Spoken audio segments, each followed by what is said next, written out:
Hi everyone, Tom from Cornerman here. Just wanted to talk to you today a little bit about anger and maybe how we can manage and respond to anger a bit more positively at home. I know lots of people, me included, usually quite often manage their anger by maybe going for a run or going to the gym or something, and at the moment a lot of those options aren't open to us. It's something that we talk about quite a lot in Cornerman, and I think one of the things that we find is that people often feel better once they feel like they've been validated.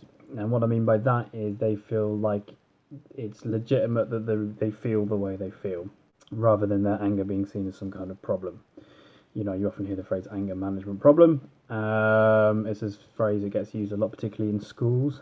And we are here to say from Cornerman that anger is not a problem. It's a very legitimate human emotion. We all feel angry at some point, and often it's what we call a secondary emotion. So what that means is somebody might be feeling something. It could be anxiety or fear or maybe boredom in the current sort of climate, but it's expressed as anger. So how do we respond to this? Well, as I said before, the thing to do is important to validate it. So if you're living with someone who is angry, don't tell them. Telling them that being angry is wrong is generally not very helpful.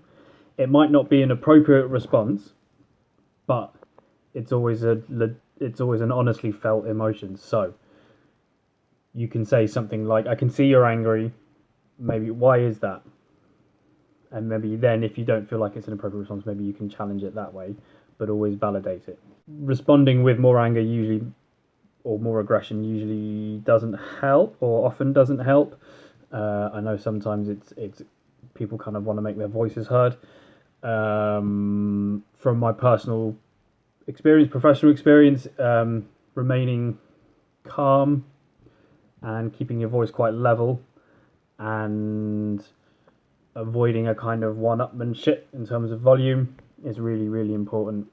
And if you really need to, maybe suggest taking a bit of a time out, if you can, using your daily exercise to go for a run or a walk or something, and just removing yourself from the situation and revisiting the issue a little bit later when everyone's had a time to kind of decompress.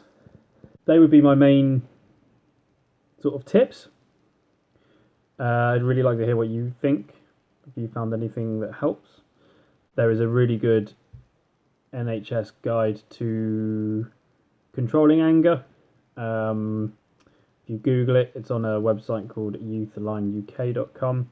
And there's also a couple of really interesting podcasts. There's a TED Radio Hour podcast called Rethinking Anger, and then a TED Talk, which are all freely available, why some anger can be good for you.